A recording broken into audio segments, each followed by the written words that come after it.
alors Pape. man ci yow laay njëkkee waxtaan wi lu tax ma koy njëkkee ci yow yàlla dogal nag yaa ngi ci kër gi chroniqueur judiciaire nga xëy na loolu da nga ci ñu ciy gindi ba pare maanaam ñu doog a tàmbali nga xam ne moom moo di waxtaan bi tey jii am na benn projet de loi boo xam ne ñii nga xam ne ñoom ñooy ànd sàmm jikko yi ñi ngi ko porté ngir mu jëm ci mbiru criminalisation bu ñi nga xam ne ñoom ñoo di góor jigéen ñi maanaam acte boobu képp ku ko def. alors mais dañ bëgg a ñëw tuuti en arrière c'est-à-dire loi bi ci boppam. lan la li nga xam ne moo nekk fii ci Sénégal lan la prévoir ci wàllu woowu ak lan la ci tëral ci wàllu woowu d'abord ñu ñëw ci loi bi d'abord li nga xam ne moo fi nekk avant li fi nekk naka la demee d'accord jërëjëf wàllum góor jigéen moom bu ñu koy wax fii ci Sénégal rawatina ñu toll ci période boo xam ne dañ koy criminaliser day jaar kon ñu xam li fi ne d'abord ba pare après ñu xam ne criminalisation bi fan la ñuy yóbbu balaa may ñëw ci spécifiquement loi bi nga xamante ne moom mooy wax ci loolu li may njëkk a leeral mooy Sénégal loi bi terewul góor jigéen d'accord loi bi daf ko daganal loolu moom je parle sous le contrôle procureur yi ak juge yi ak képp koo xamante ne spécialiste nga ci wàllub yoon ok boo demee ci article 319 alinéa 3 bu code pénal mais ci daganal boobu fang bokk ci wala maanaam fang maanaam di ko wane carrément waaw justement voilà foofu laa bëgg a ñëw effectivement te wàllu googu dinaa ci ñëw ok boo demee ci article 319 alinéa 3 bu code pénal dafa ne dinañu tëj kaso képp koo xamante ne bon wax na peine yi ak mais képp koo xamante ne dañ la jàppee ci ñi lu ñu tuddee acte contre nature ak acte impudique acte contre nature mooy ñaar ñu bokk sexe di sëy maanaam góor ak góor sëy wala jigéen ak jigéen sëy acte impudique nag mooy boo acte maanaam sëyin boo xamante ne du sëyin comme nit ku ñu bert ak mala wala yu mel noonu nga gis ne kon loi bi nga jëfe ko lay tere mais terewul la nga nekk góor jigéen ok sénégalais bu taxaw publiquement ne man góor jigéen laa di ko wote woo kenn du la arrêté kenn du la ci jàpp parce que loi bi terewul loolu moo tax ngay gis par exemple ñii di lamsal bu la neexee sol yëri jigéen di daagu ci mbedd yi kenn du la wax dara bu la neexee ngay lamsal la capp la ko wiig say taat rek def lu la neex loi bi terewul loolu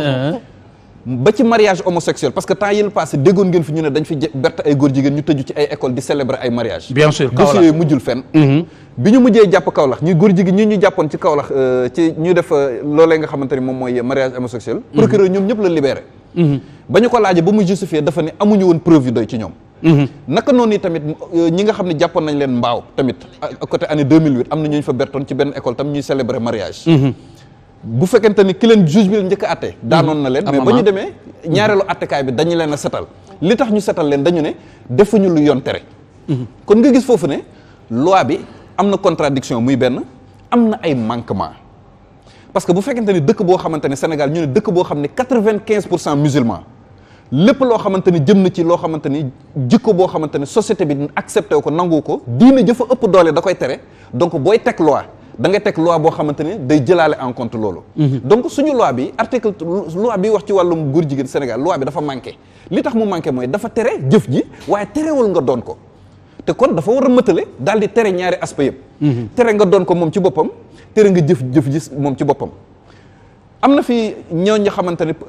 ay góor jigéen yoo xam ne policiers dañ leen a toppoon bu bett fekk leen seen biir néeg dajji biir néeg yi fekk leen ci parce que dañu amoon ay soupçon que ñii loolee lañu ñu daal di déglu seen conversation berti dajji néeg bi ba berti leen si kaw lal bi bañ demee tribunal ñoom ñëpp lañ libéré ndax lan ndaxte juge yi ñu fa fekk ñoom loi yi ñu leen tegal ci kaw table bi ci la ñu mën a sukkandiku pour atte nit léegi nag foofu la problème bi nekkee yow naka ngay daganalee nit ki nekk góor jigéen ba pare yow nga tere maanaam nga ne yow léegi jëf ji ngay tere c'est-à-dire doon ko te doo ko jëfee amul sens ku taxaw ni góor jigéen la c'est parce que da nga koy jëfee donc léegi contradiction bi foofu la nekk bu fekkee ne taxaw nga ni wane publiquement boo gisee tey jii ni góor jigéen ni Sénégal taxaw di sàkku ay droit ne wéy dañuy laaj seen droit dañuy kaas dañuy ñaxtu c'est parce que loi bi terewul nga doon ko tey jii ni ko jóge taxaw fee publiquement ne man mii kat diw ak diw góor jigéen laa kenn du dal sa loi bi du dal sa kaw mooy loi 1966. justement au 1er février. effectivement boobu la donc mooy wàllu googu noonu. rax ci dolli tamit. 1966 1er février. waaw rax ci dolli leneen loo xamante ne ab manqué la bu am ci loi bi. léegi ma laaj la fa bala ngay continuer. waaw boo nee loi 1976. 66 waaw. c'est-à-dire at bi nga joxe 1er février. at bi la 1966 at bi la wala 1966 numéro loi yi la. article 319 Wala article bi la. lañ ko kii. waaw. alinéa Article- 3 du code pénal. si waaw je c'est-à-dire me- dama bëgg a xam 1976 bi. dañuy def allusion ci at bi par exemple comme ñi ngi ci 2021. ñu ne loi 2021. ndax Loi bi allusion ci dafa at bi yàgg. lañ def wala. du waaw loolu loolu boo ko gisee mooy at bi nga xamante ni ci la ñu voté loi boobu. voilà léegi ci loolu moo tax ma ne la xaaral ma ñëw parce que bu fekkee ne 1966 la alors que ñun ñi ngi am indépendance en 1960. looloo ma jaaxal. yàgg waaw na. léegi xam nga ñun ba ñu jëlee suñu indépendance rek Waaw. lépp loo xamante ni dafa jëm ci wàllu loi yi dañoo importer loi yi nga xam ne moom moo jógee France indi ko fi. Ok. mu am ci yoo xamante ni nag nànk-nànk ñi ngi xool Ñi ngi naka koy la ciy dindi. indee ay coppite ak yu ni mel. ok alors donc wax naa la benn manquement boo xamante ni lu am ci loi bi la te lu jar a jubbanti la. muy maanaam le fait que terewuñ ko nekk mais nga tere ko koy jëfee. ñaareelu mbir bi mooy loi bi terewul nga di ko def en privé nga tëju sa biir néeg di ko def. li loi bi di tere mooy nga koy def ci biti. lu ci mel ni nga dem ci parce que ñi ñu fi mës a jàpp di leen indi tribunal ñëpp ñi ci bëri sur la place publique lañ leen bertee am ci ñoo xamante ni ci corniche bii lañ leen jàppee am ci ñoo xamante ni ci boru plage yi lañ leen jàppee donc ñaareelu mbir la boo xamante ni ab manqué la bu am ci loi bi ñu war koo jubbanti. ndaxte gis nga loi boo koy teg da ngay non seulement da ngay bàyyi xel li nga xamante ni moom mooy taxawaayu société bi mais ñaareel bi tamit mooy li nga xamante ni moom mooy ab manquement dafa mel ni loi bi nga xam ne xam nga jigéen buy jaay boppam prostitution cagatu dafa dagan Sénégal loi bi da ko autorisé mais même boo demee ba ci biir loi bi ci boppam dafa am contradiction parce que nee na jigéen bi koy def loi bi may na la nga def ko mais da ko encadré ne da nga war a wut carte mais ba pare ñu ëlbatiku ne dafa am tant que amoo 21 ans mënuñ la jox li nga xam ne moom mooy carte bi lay may nga mën a dem jaay sa bopp alors que loi bi nee na boo amee 18 ans rek nekk nga majeur mën nga dem jëfe ko donc loolu beneen exemple buy woon par exemple suñu loi ay contradiction la maintenant boo jëmee ci lu jëm ci wàllu góor jigéen tam loolu dafa bëri ay contradiction ay manquement yu am ci loi bi yoo xamante ni faw ñu jubbanti ko te lenn yi ma ci wax nii yenn képp la ci te am na yeneen ak yeneen donc ci tënk moom mooy le fait que loi bi terewul nga doon góor jigéen mais li muy tere mooy nga jëfee ko nga jëfee ko nit ñi gis ko nga jëfee ko te pourtant pour wan la loolu manquement la am na ñu koy jëfee ñoo xam ne duñu ay góor jigéen fan yi maa ngi waxtaan ak benn xale boo xamante ne xale bi 17 ans la am maa ngi koy waaj a indi balance sax pour mu def témoignage moom nee na fa mu doon jàngee lañ ko doon defee allahu akbar mais moom nee na nekk ko doonu ko nekk ko musu ko xam fa mu doon jàngee lañ ko defee ba tax na léegi moom day toog dikkal mbir mi dikkal ko da am envie def ko moroomu góoram ba bu amee gel sax nekk ak soxnaam nii sax du sentir sax ni kii li góor war a yëg ci jigéen kii du ko sentir ça c'est très grave xam nga kooku peut-être sa début ba lañ ko yàqee tàmmal ko loolu dañ ko tàmmal mais est-ce que kooku mën nañu wax ni dëggantaan kii góor jigéen la koo xam ne maanaam da ko def métier wër di ko woote woo di ci sax dem bitim réew di ci jaay ak yi ni mel donc nga gis ni kon am na wax dëgg yàlla manquement yu bare loo xamante ni loi boobu am na ko te am nañu yaakaar ne ak criminalisation boobu dinañu fatt jël en compte loolee nga xamante ni moom mooy mais Pape est-ce que nekkul ne comme ci dafa doonul bu góor jigéen yi kese mais loi en général fañ koy tëggee mooy li nga ko wax sànq dañuy jàpp tubaab bi indi ko est-ce que tey ji jotul suñuy tëgg suñu ay loi ñu daal di koy basé ci suñu ay réalité plutôt que à chaque fois rek di xool tubaab bi lu ñu def rek ñu def ko tamit xam nga ñun loolu moo ñu rey am na ci loi yu bëri yoo xam ne dañ ko importé ko jëlee ko ci tubaab bi rek ñëw indi ko ci dëkk bi surtout code de la famille boo demee ci wàllu am na ci yu bëree bëri yoo xamante ne lu jar a toogaat seetlu la surtout lu jëm ci cause divorce yeeg mais loolu peut-être beneen wax la donc am na ci yu bëri yoo xamante ne mais xoolal loi gaspillage dans les cérémonies familiales te loolu ñu bëri sénégalais xamuñu ko loi bi dafa ne sa ngénte boo fay dépensé waroo fa dépensé plus de 15 000 fii 15 000 lan la jëriñ ci ab ngénte te pourtant mi ngi fi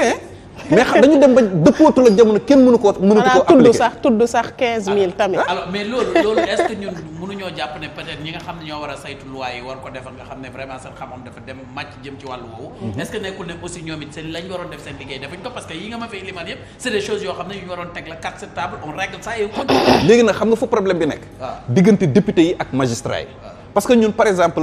xam nga député yi ñoom ñooy voté loi. magistrat bi juge bi nekk tribunal di àtte. loi bi ko député bi tegal foofu rek la mën a tënku su ko député bi ne par exemple benn mbir bu sàcc par exemple xam nga loi bi daf koy tere bu assemblée nationale dindi woon loi boobu ne léegi sàcc daganal ko juge bi mënu ci dara juge mënu laa condamné tant que amul loi buy tere mbir mi xam nga kon foofu da nga ciy gisee ni par exemple juge dañ leen di mere ci erreur effectivement parce que ñoom bu fekkente ni mbir mi loi da ko tere wala mu daganal ko mënuñu ci leneen lu loi bi ñu teg ci table bi loolu képp la ñu mën a sukkandiku bu dee mbir mi nag lu mu garaaw ci bëtu nit ñi tant que amul loi bu koy tere juge bi mënul la dara d'accord alors honorable